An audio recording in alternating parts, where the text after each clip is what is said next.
యేసయ్య సిలువలో పలుకుతున్న 7 మాటలను మనం ధ్యానిస్తున్నాం కదా.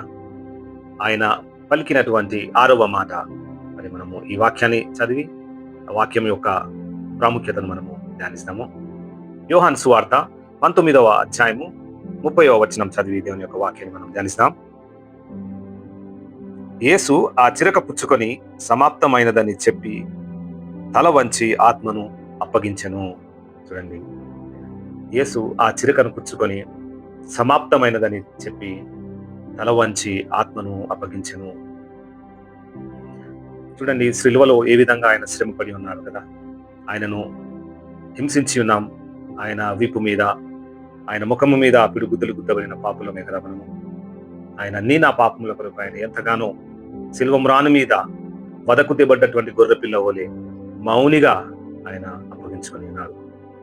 ఎందుకు ఆయన ఈ విధంగా అప్పగించుకోవాల్సిన పరిస్థితి వచ్చిందని అంటే, లేఖనాలు చెప్తూనే ఉన్నాయి. మరి వదకు తెబడ్డటువంటి గొర్రె పిల్ల వలె ఆయన వచ్చి ఉన్నాడని కదా. మరి సమాప్తమైనది, ఆయనకిచ్చినటువంటి పనులను పుట్టిని మొదలుకొని సిలువ మ్రాను మీద ఆయన తండ్రికి అప్పగించుకున్నటువంటి విషయంలో మనం గమనించినట్లయితే ప్రతిదీ కూడా ఆయన ఈ లోకంలో ఏ విధంగా రావాలో వాక్యం చేత నెరవేర్చబడి ఉన్నది. ఆయన ఈ లోకంలో ఏ విధంగా శ్రమ పడాలో ఈ వాక్యం చేత నెరవేర్చబడి ఉన్నది. అదే విధంగా యేసయ్య పలికిన ఈ 6వ మాట సమాప్తమైనది. చూడండి ఏ విధంగా ఆయన పలికి ఉన్నాడు కదా. మరి దీన్ని మనము ధ్యానం చేస్తే ఆయన తండ్రి ఇచ్చినటువంటి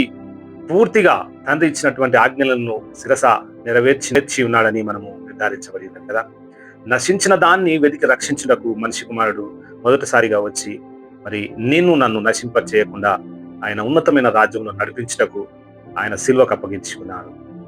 ఆయన ఏ విధంగా వెల చెల్లించి ఉన్నాడు కదా. సిలువ మ్రాను మీద సంపూర్ణంగా సమర్పించుకుని ఉన్నాడు కదా. ఆయన నా పాపముల కొరకు, నువ్వు చేస్తున్నటువంటి పాపముల కొరకు, ఈ లోకంలో ఉంటున్న మనందరి పాపములను ఆయన భుజభారం మీద వేసుకొని క్రయధనము చెల్లించుకొనుచు ఆయన ఈ లోకంలో నీ కొరకు సిలువ మ్రాను మీద సాతాను యొక్క కాడిని తెంచి ఉన్నాడు. వీడా యేసయ్య ఇచ్చినటువంటి ధన్యతను నీకు ఇవ్వాలని ఆశకుని ఉన్నాడు. చూడండి, నువ్వు పాపంలో ఉన్నట్లయితే ఆయన నీతో మాట్లాడుతున్నాడు. ఆయనకిచ్చినటువంటి బాధ్యతలన్నింటినీ సంపూర్ణంగా నెరవేర్చి తండ్రి అయిన యెహోవా సన్నిధానంలో చేర్చాలని ఆశకుని ఉన్నాడు. వీడా సిలువలో త్యాగము, ఆయన ఏ విధంగా నీ కొరకు త్యాగపూర్ణుడై నువ్వు పొందవలసినటువంటి ఆ కలవరి సిలువను ఆయన పొంది ఉన్నాడు. చూడండి ఏ విధంగా యేసయ్య మన పాపముల కొరకే ఆయన బలియాగమై ఉన్నాడు కదా. నా ఇష్టములను నెరవేర్చుటకు నేను రాలేదు కానీ నన్ను పంపిన వాని చిత్తము ప్రకారమే నేను ఈ లోకంలో వచ్చి ఉన్నాను అన్నాడు కదా. మరి నువ్వు ఈ లోకంలో ఎందుకు వచ్చినావు? నువ్వు బాల్య దినములో ఉండి ఉన్నావుగా, యవ్వన కాలంలో నువ్వు ఉండి ఉండగా, మరి తల్లిదండ్రుల కాలంలో నువ్వు ఉండి ఉండగా, మరి వృద్ధాపంలో నువ్వు ఉండి ఉండగా నీతో ఈ వాక్యం మాట్లాడుతున్నావు. నువ్వు ఎందుకు ఈ లోకంలో నిన్ను జన్మించి ఉన్నావు? ఆయన యొక్క పని కోసమే కదా, ఆయన యొక్క ప్రేమను పంచడానికి కొరకే కదా ఈ లోకంలో మనము జన్మించినాము. అంతేగాని ఈ లోకంలో ఉన్న వాటి కొరకు మనం ఆశ కొనక నశించిపోతున్న ఆత్మల పట్ల భారం కలిగి మనం అందరం నడుచుకోవాలని ఈ వాక్యం సెలవిస్తున్నాడు. ప్రియుడా, నువ్వు ఏ విధంగా అయితే నువ్వు యేసయ్య పలికిన 6వ మాట చేత నువ్వు ధ్యానించుతుండగా సమాప్తమైనదని, ఆయనకు వచ్చినటువంటి ఇబ్బందులకు, ఆయనకు వచ్చినటువంటి హింసలను సహించుతూ నా పాపములను ఆయన క్రయ ధనముగా చెల్లించి ఉన్నాడు, వెల చెల్లించి ఉన్నాడు. ప్రియుడా, సంపూర్ణముగా ఆయన నీ కొరకే సిలువ మ్రాను మీద యేసయ్య తండ్రికి అప్పగించుకొని ఉన్నాడు. చూడండి, పాపులను రక్షించడానికి యేసయ్య లోకంలో వచ్చినాడు.